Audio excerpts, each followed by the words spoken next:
Olá a todos, nós hoje continuamos o estudo do livro do Nosso Lar e nós vamos iniciar o capítulo 37 que se chama A Preleção da Ministra, né?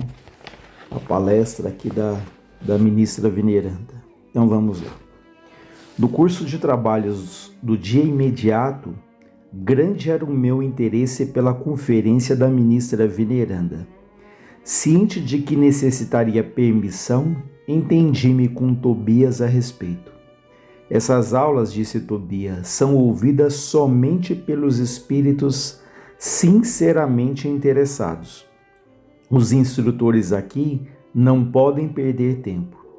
Fica você desse modo, André, autorizado a comparecer com os ouvintes que se contam por centenas, entre servidores e abrigados dos ministérios da regeneração e do auxílio. No gesto afetuoso de estímulo, ele continuou dizendo: desejo-lhe excelente proveito. Então vejam que o André Luiz, ele queria muito participar ali dessa palestra da ministra veneranda, mas ele sabia que ele precisaria de permissão. E o Tobias esclarece a ele que essas palestras, essas aulas, são ouvidas somente pelos espíritos sinceramente interessados, né? Que os instrutores não podem perder tempo. Vejam, parece isso aqui uma coisa simples, mas é bem interessante, porque aqui na vida, quantas vezes alguém pergunta quem tem interesse em fazer tal coisa, em aprender tal coisa, mas será que de fato esse interesse é um interesse sincero, genuíno, decidido? Então vejam que pode parecer ser até um preconceito, poxa, mas só alguns vão participar, mas para que eles participem precisa estar de fato muito interessado, ou seja, eles não vão admitir pessoas simplesmente curiosas, né? Ali são aulas tão importantes, de temas tão profundos, tão produtivos, que somente aqueles espíritos que têm um grande interesse, que estão de fato ali presentes, mergulhados naquele aprendizado, que são autorizados para que não se perca tempo, né?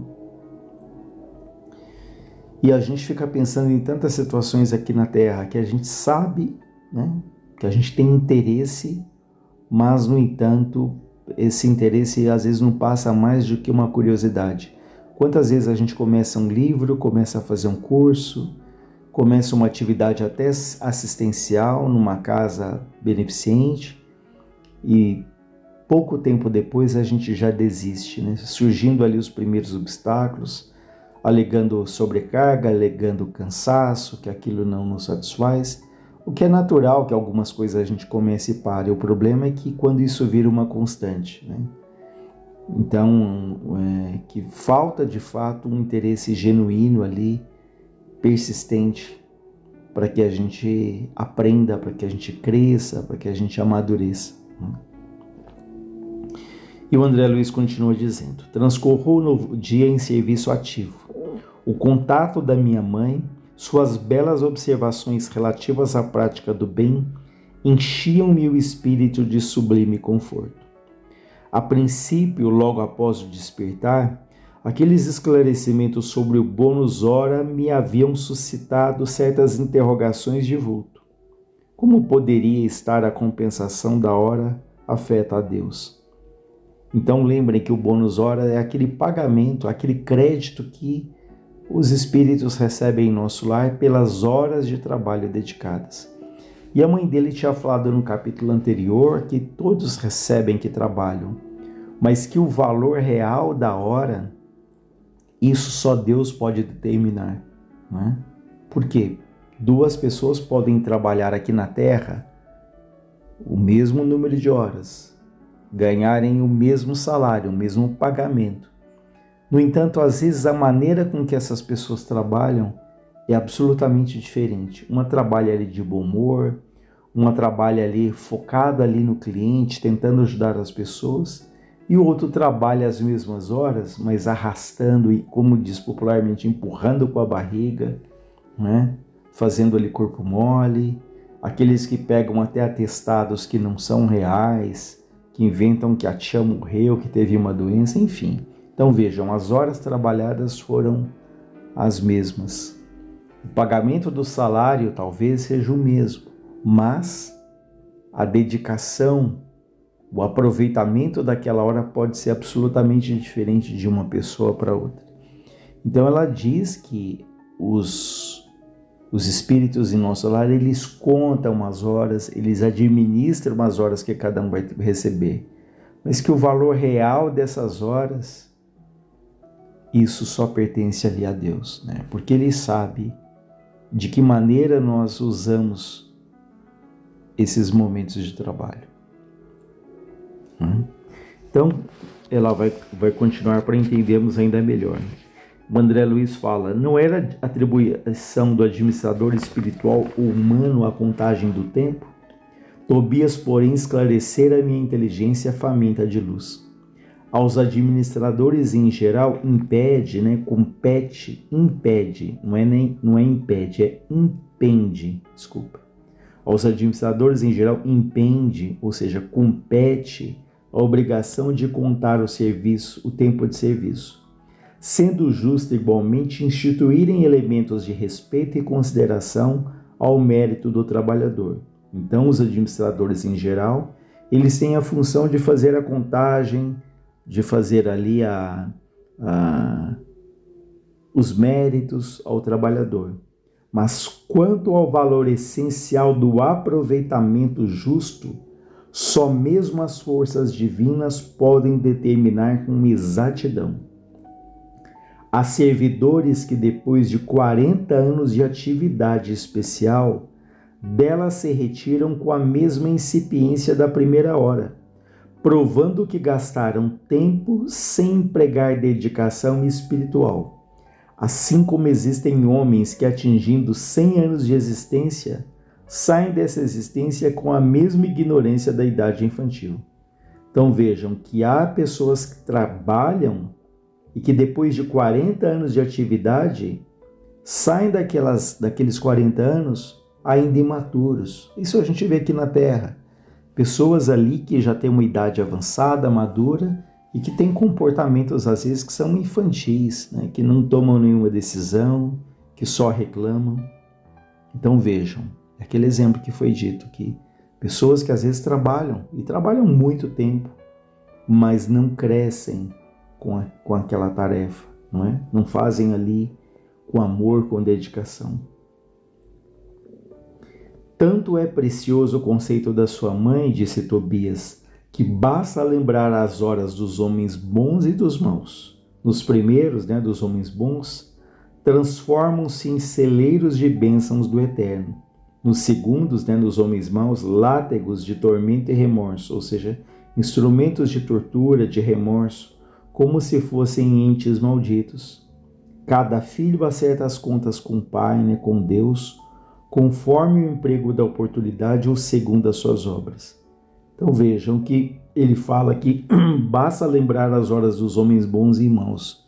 Todos nós aqui na Terra temos as mesmas quantidades de horas. O dia tem 24 horas para todos, né? E uns aproveitam essas horas no trabalho, no estudo, no descanso ali renovador, e outros dedicam as horas na queixa, na reclamação, o pior, às vezes, na perseguição, nos pensamentos destrutivos em relação às outras pessoas, elaborando planos ali que prejudiquem os outros.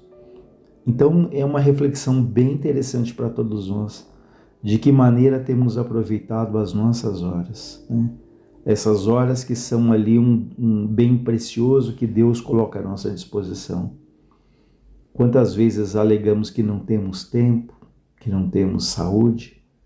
No entanto, às vezes temos sim esse tempo, mas nós nos distraímos, né? Hoje aí com as redes sociais, né? Enfim, tem tanta coisa produtiva que poderia ser feita, mas nós às vezes passamos ali um final de semana, um feriado, totalmente repetindo a rotina de sempre, reclamando que não há nada a ser feito, que não temos dinheiro. No entanto, nós, por exemplo, que aqui vivemos numa cidade como São Paulo, é uma das maiores cidades do mundo. Quantas opções tem de coisas que você gasta ou que você não gasta, que são gratuitas. No entanto, optamos pelo comodismo de ficarmos ali paralisados, inertes, reclamando, né?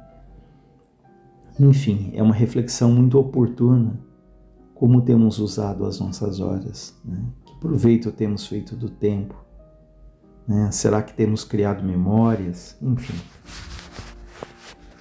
são pensamentos que devem permear ali o nosso dia a dia. Essa contribuição de esclarecimento, André Luiz, auxiliou-me a ponderar o valor do tempo em todos os sentidos. Chegada a hora destinada à palestra da ministra, que se realizou após a oração vespertina, eu me dirigi em companhia de Narciso e Salúcio para o grande salão em plena natureza. Verdadeira maravilha o recinto verde, onde grandes bancos de relva nos acolheram confortadoramente. Flores variadas, brilhando à luz de belos candelabros, exalavam um delicado perfume. Então aqui a veneranda ia fazer a palestra numa área aberta, né? Como já foi dito em capítulos anteriores, um lugar muito bonito, em que os bancos eles ali se casavam, se fundiam à própria natureza. Então que eram bancos ali de relva, era um lugar realmente muito bonito, muito acolhedor, bem propício ali para aquele momento tão especial que eram as palestras ali da ministra veneranda. O André Luiz continua dizendo: calculei assistência em mais de 1000 pessoas. Na disposição comum da grande assembleia, notei que 20 entidades, 20 espíritos se assentavam em local destacado entre nós outros, e a eminência florida onde se via a poltrona da instrutora. A uma pergunta minha, Narciso explicou: estamos na assembleia de ouvintes. Aqueles irmãos que se conservaram em lugar de realce são mais adiantados na matéria de hoje, companheiros que podem interpelar, que podem questionar a ministra. Adquiriram esse direito pela aplicação ao assunto, condição que podemos alcançar também por nossa vez. Então vejam que a veneranda deixa claro que havia 20 locais de destaque, que eram espíritos ali que eles tinham direito de fazer perguntas, porque tinham ali muito conhecimento daquele assunto, especializados naquele assunto específico. E o André Luiz pergunta: mas você não pode estar entre eles? Ele pergunta. E a Narcisa diz: não, por enquanto não posso me sentar ali. Eu só posso sentar ali nas noites em que a instrutora fale sobre tratamento de espíritos perturbados. Há, porém, irmãos que ali permanecem no trato de várias teses conforme a cultura já adquirida. Então, a Narcisa só poderia sentar naqueles assentos quando a ministra fosse falar de espíritos perturbados. Por quê? Era um assunto que a Narcisa dominava muito, não só pelo estudo de tantos anos, mas acima de tudo pela prática, pela experiência ali nas câmaras de retificação, junto a espíritos sofredores. Então, aquele é um assunto que ela tinha pleno domínio, como foi dito, não só pelo estudo, mas acima de tudo pela prática. Tá? Mas, em função do tempo, nós continuamos aqui na semana que vem, nesse tema que é bastante interessante.